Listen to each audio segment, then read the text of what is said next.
विठ्ठल आमुचे जीवन आणि विठ्ठल आमचा श्वास असं म्हणत विठ्ठल भक्तीशी पूर्ण जीवन वाहून घेतलेले हे माऊली वयवर्ष 102.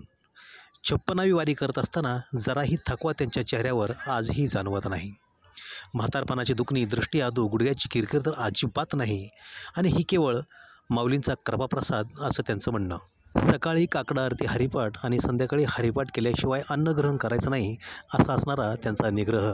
आणि विशेष म्हणजे लिहिता वाचता येत नसतानासुद्धा त्यांचा संपूर्ण काकडा आरती आणि हरिपाठ अगदी मुखोद्गत आहे. जिथे वेळ मिळेल आणि जिथे बैठक बसेल तिथं फक्त सांप्रदायिक चर्चा आणि संतांच्या गोष्टी. त्यांच्या मधुर आणि रसाळ वाणीतून कानावर पडणाऱ्या या कथा आणि अनुभव ऐकतच बसावंसं वाटतं. त्यांचं असणारं 102 वर्षाचं वय आणि या वयात त्यांच्या चेहऱ्यावर असणारं हे विलक्षण तेज हे त्यांच्यावर संत कृपा असल्याची प्रचिती देतं. आणि याच्याबद्दलच आपण त्यांच्याशी बातचीत करणार आहोत. परंतु तत्पूर्वी पहा त्यांचा भजनातला असणारा हा प्रचंड जोश.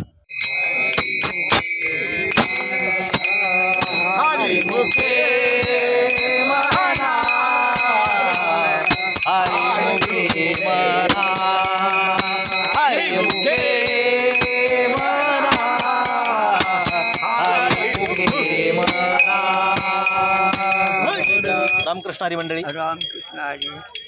तर जगद्गुरु तुकोबारायाचा एक अभंग मला आठवतो.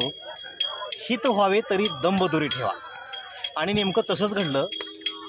माझी जवळजवळ 2004 सालापासून वारी आहे आणि आत्तापर्यंत 20-21 वाऱ्या झाल्यात. याचा मोठा दंब माझ्या मनामध्ये होता आणि मोठा गर्वसुद्धा मला तेव्हा झाला की मला वाटायचं माझ्या खूप वाऱ्या झाली, जसा कामाचा देवावर उपकार झाला आहे आणि माझ्यासारखा वारकरी कोण नाही असं मला वाटायचं. परंतु या माऊलींची या वारीमध्ये मला भेट झाली आणि माझा गर्व आपोआप गळून पडला. का गळून पडला तर या माऊलीकडं नीट पहा. या माऊलींचं सांप्रदायिक जीवन आपण जर पाहिलं तर मला असं वाटलं की यांच्याकडून आपल्याला बरंच काही घेण्यासारखं आहे. म्हणून आपण त्यांच्या जीवनाचा वेध आपण या ठिकाणी घेतोय. आपण त्याविषयी त्यांच्याशीच बोलूया. मी सांगण्यापेक्षा त्यांच्याशी बोलूया. माऊली, तुमचं नाव सांगा बरं. काय? बाबू शिंदे. जरा मोठ्यानं सांगा, इकडे ऐकू. बाबू शिंदे, वाकरवाडी.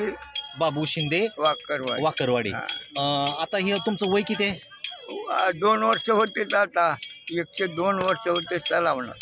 ऐकलत का मंडळी?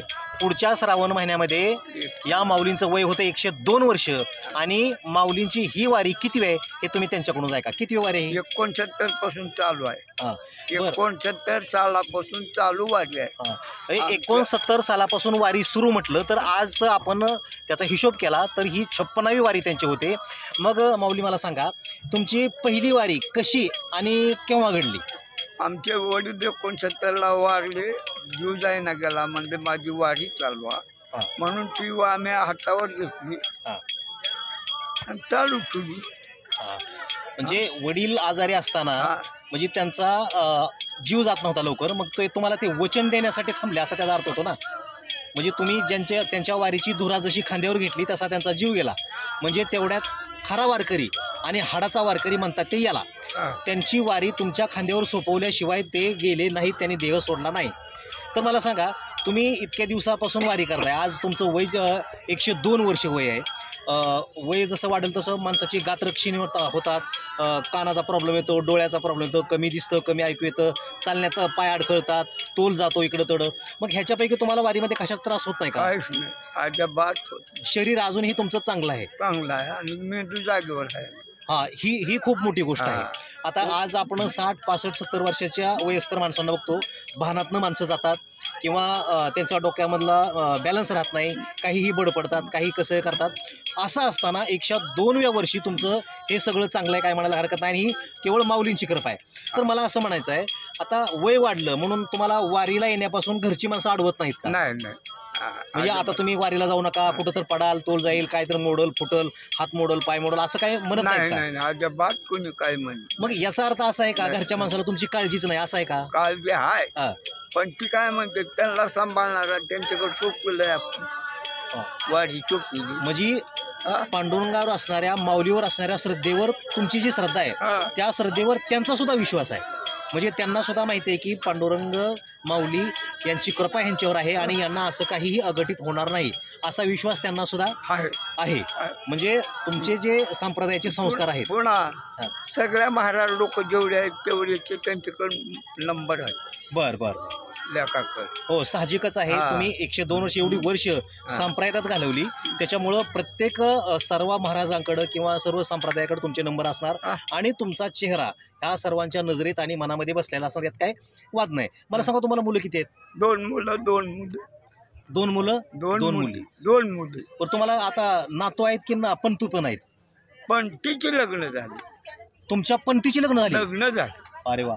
मी तर म्हणतो माझं सुद्धा नशीब आहे की गेले 17-18 दिवस मी कंटिन्यू यांच्याबरोबर आहे. म्हणजे ज्यांच्यावर पूर्ण संत कृपा झाली, पांडुरंगाची कृपा झाली, अशा महान आत्मा, हा पुण्यात्मा यांच्याबरोबर, यांच्या सहवासात मला राहायला मिळालं, हे माझं सुद्धा खूप मोठं भाग्य आहे. आणि माझी सुद्धा काहीतरी पूर्वपुण्य असेल, माझी सुद्धा 5 पिढ्याची वारी असेल. त्याचा एक जो पापक्षय होऊन पुण्यसंचय जो ज्याला म्हणतात, तो पुण्यसंचय माझ्या कामी आला. आणि असं एक परिसासारखं माणूस, परिसासारखं हे व्यक्तिमत्व आणि यांच्याशी माझा संपर्कात आला, ह्याला मी माझं नशीब समजतो. तर मला सांगा, आजपर्यंत जी तुम्ही वारी केली, आता प्रत्येकजण या वारीमध्ये काहीतरी मिळवण्यासाठी किंवा आपल्या मनामध्ये काहीतरी इच्छा ठेवून होतो. देवाकडे कोणी असं शक्यतो भक्तीपोटी जात नाही, काहीतरी मागायला जातो. तर मला सांगा, तुम्ही जी वारी करता, मग ह्या वारीमध्ये तुम्ही पांडुरंगाकडे आतापर्यंत काय काय मागितलंय? काय मागायची गरज नाही. आपल्याला काय कमी दिलंय? 2 मुलं 2 मुली दिल्या, जमीन 12 एकर आहे, हात दिलं, पाय दिलं. मग देवाची सेवा करण्याकरता मग आपलं आयुष्य कसं घालवायचं आपण विचार करावा लागतो. देवाने तुम्हाला परिपूर्ण ठेवले आणि देवाने तुम्हाला सगळं दिले असं तुमचं म्हणणं आहे. मला सांगा, तुमची अर्धांगिनी, तुमची मंडळी, त्यांना स्वर्गवासी होऊन किती दिवस झाले? 20 वर्ष. 20 वर्ष झाली.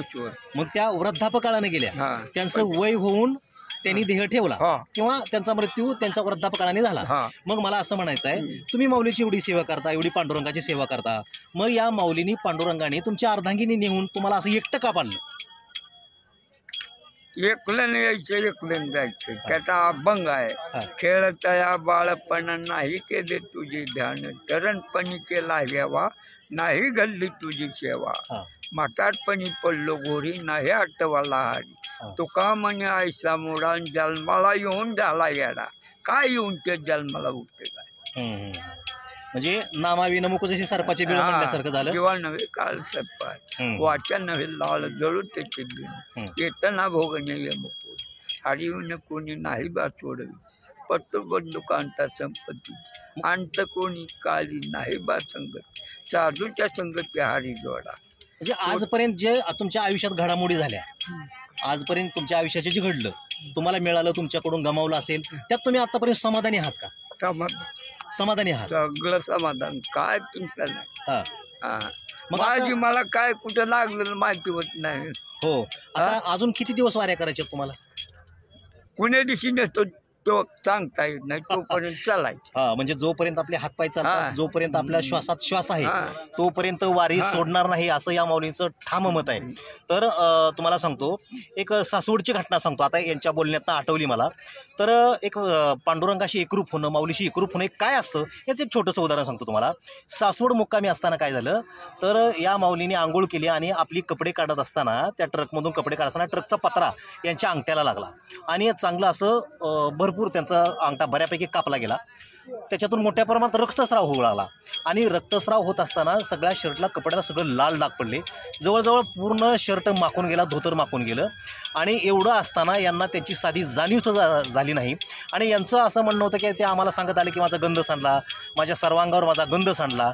मला एक लक्षात घ्या, त्यांची जखम, त्या जखमेकडे त्यांचं दुर्लक्ष झाले आणि केवळ माझा गंध सांडला म्हणजे फक्त गंध, देव, गंध, बुका आणि अष्टगंध याच्यामध्ये हे एकरूप झालेले हे व्यक्तित्व अजबच म्हणावे लागेल. हे संत कृपा झाल्याशिवाय असं काही घडत नाही. तर माऊली, मला सांगा, आता ही वारी तुम्ही आता श्वासाश्वास असेपर्यंत करणार. तुम्ही जशी तुमच्या वडिलांच्या वारीची धुरा तुमच्या खांद्यावर घेतली, तर तुमची ही वारी तुमच्या पीडित भविष्यात कोण सांभाळणार असं वाटतंय का तुम्हाला? पोरं सांभाळणार आहेत.